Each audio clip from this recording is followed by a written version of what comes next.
युद्धाभ्यास में भारत के कई बड़े युद्धपोत भी शामिल हो रहे हैं, जैसे कि आईएनएस विक्रमादित्य, आईएनएस विक्रांत शामिल है। भारत के करीब 50 युद्धक विमान इसमें शामिल हैं। तो ये रणनीति है जो कि भारत की ओर से बनाई गई, जिसमें आईएनएस विक्रमादित्य, आईएनएस विक्रांत, ये जंगी जहाज शामिल हो रहे हैं। जंगी बेड़ा है ये भारत का। तो देखिए, समंदर में हिंद का दम किस तरह से दिखाया जा रहा है, उसकी पूरी डिटेल हम आपके सामने लाने जा रहे हैं, क्योंकि कौन कौन से युद्धपोत इस ड्रिल का हिस्सा हैं ये आप जान लीजिए। ये देखिए, आपके सामने आ गया आईएनएस विक्रमादित्य। इसके अलावा और कौन सा युद्धपोत इसमें शामिल है, ये देखिए आईएनएस विक्रांत। ये तमाम वो युद्धपोत जो कि समंदर में हिंद का दम दिखाने के लिए बेकरार हैं, और इसमें आईएनएस चेन्नई भी शामिल है।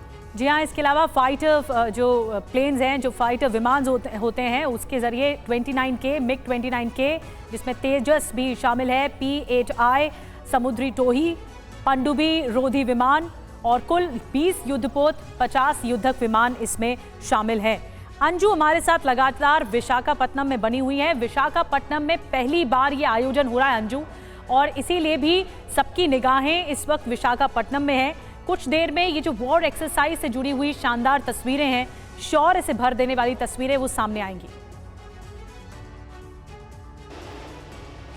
बिल्कुल, जिस तरीके से हम यहाँ पर मौजूद हैं और ये गर्व की अनुभूति हो रही है कि किस तरह से जो तमाम बड़े बड़े स्ट्रॉन्ग कंट्रीज़ हैं वर्ल्ड की, यानी कि यूरोपियन कंट्री भी और एशियन कंट्रीज़ की भी जितने वॉरशिप्स हैं वो इसमें शामिल ले रही है। अमेरिका, यूके, जापान, तमाम ये जो कंट्रीज़ हैं इनकी वॉरशिप इसमें हिस्सा ले रही है। और सबसे बड़ी बात है कि जिस तरीके से इंडियन नेवी लगातार, अगर हम समुद्री सीमाओं की अगर हम बात करें तो कितनी प्रमुखता से और कितने प्रखर होकर आगे निकलकर तमाम तरह के जो ऑपरेशन है उनको कर रहा है। अभी पीछे हमने जिस तरह से देखा था सोमालिया के खिलाफ हमारी जो फोर्स है नेवी, उसने किस तरह से काम किया, हमारे जो मार्कोस है उन्होंने किस तरीके से शानदार काम किया। और जो अभी आप जैसे जिक्र कर रही थी P-8I का, P-8I विमान जो कि खासतौर से टोही विमान है, उसका इस्तेमाल इस ऑपरेशन के दौरान किया गया। तो इस तरीके से भारत ने जो अरब सागर में जो तमाम पायरेट्स के जो ऑपरेशन थे उसको बखूबी ढंग से किया है। बल्कि सबसे बड़ी बात है कि जैसे हमारे दुश्मन देश पाकिस्तान के भी जो क्रूज थे उनको भी बचाया गया था कि किस तरह से पूरे ऑपरेशन को नेवी ने बखूबी ढंग से निभाया। और अगर हम इस वक्त आपको यहाँ की तस्वीरें दिखाएं तो धीरे धीरे करके एक एक करके जो अलग अलग कंट्रीज़ की जो वॉरशिप्स हैं यहाँ पर शामिल होनी है। कुल 51 देशों की जो वॉरशिप्स हैं वो शामिल होनी है। तो उसमें सबसे बड़ी बात है कि हमारा जो एयरक्राफ्ट है MKI, जो खासतौर से नेवी जिसका इस्तेमाल करती है, डे एंड नाइट, एक ऐसा एयरक्राफ्ट जो कि डे एंड नाइट आराम से फ्लाई कर सकता है, तमाम तरह के ऑपरेशन कर सकता है, वो भी इसका हिस्सा है।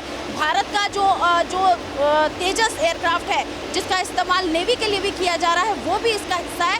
तो इस तरीके से एक बड़ी तस्वीर निकलकर पूरी इस जो एक्सरसाइज है इस पर निकलकर आने वाली है। बिल्कुल अंजू, बने रहिए आप हमारे साथ। अंजू निर्वाण हमारी सहयोगी विशाखापट्टनम से अहम जानकारियां हम तक पहुंचा रही हैं। और इस बीच आपको बता दें, 2 चरणों में हो रहा है ये युद्धाभ्यास। मिलन 2024 युद्धाभ्यास 2 चरणों में होने वाला है। इसके 2 फेजेस हैं।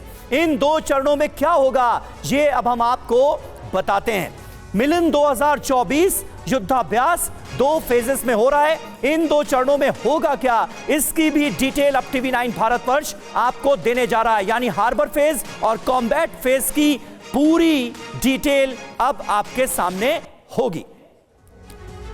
तो सबसे पहले तो आपको यह बता दें, इस डिटेल पर अगर आप नजर डालेंगे तो हार्बर फेज जिसका मैंने जिक्र किया 19 से 23 फरवरी तक इसे अंजाम दिया जाएगा। इसमें टेबल टॉप एक्सरसाइज होगी। और कॉम्बैट फेज जो है वो 24 से 27 फरवरी का है। इसमें एंटी सबमरीन एक्सरसाइजेस को अंजाम दिया जाएगा। जी हाँ, तो हार्बर फेज की बात हो रही है। अभी हार्बर फेज चल रहा है, ऑपरेशनल एक्सरसाइजेस इसमें हो रही हैं। जो एग्जीक्यूशन हो रहा है, एग्जीक्यूशनल एक्सरसाइजेस इसमें हो रही हैं। 19 से 23 फरवरी तक ये चल रहा है, जो अभी चल रहा है। आज 20 फरवरी है। और इसके अलावा कॉम्बैट फेज में 24 से 27 फरवरी में एंटी एयरक्राफ्ट एक्सरसाइज होगा।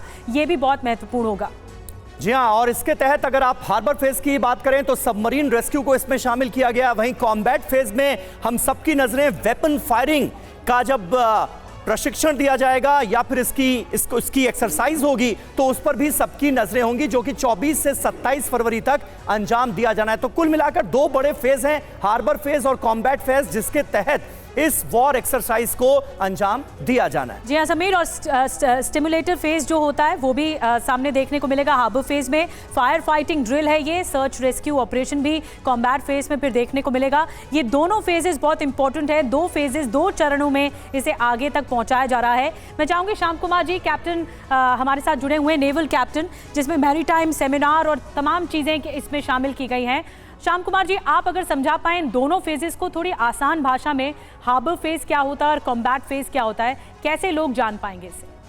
देखिए, ये जो एक्सरसाइज हो रही है ये बहुत जरूरी इसलिए है कि जब हमने रेड सी में operation prosperity guardian American flag के अंदर देखा, जो हुती के अगेंस्ट अटैक को संभाल रहे हैं, तो ये जब सारे देश एक साथ ऑपरेट करते हैं तो उनकी कार्यप्रणाली अलग अलग होती है, लैंग्वेज, तरीका काम करने का और एक स्टैंडर्ड ऑपरेटिंग प्रोसीजर्स है वो अलग होता है। तो जब एक साथ जब काम करें तो उसके पहले उनको आपस में समझना जरूरी है।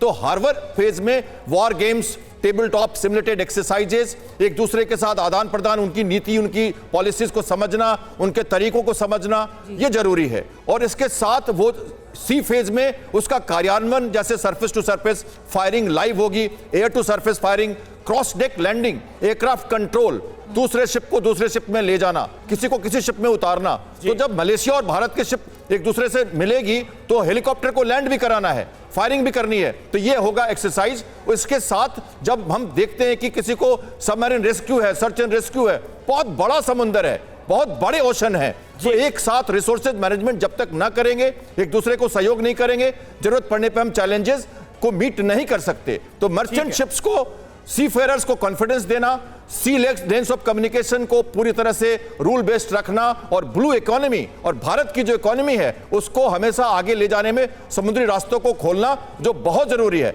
इन सबों के साथ हम ये एक्सरसाइज देखते हैं और भारत की जो यानी इकोनॉमी है 2024 ये जितनी बड़ी एक्सरसाइज है उतने ही बड़े इसके मकसद हैं, उसका मोटिव है।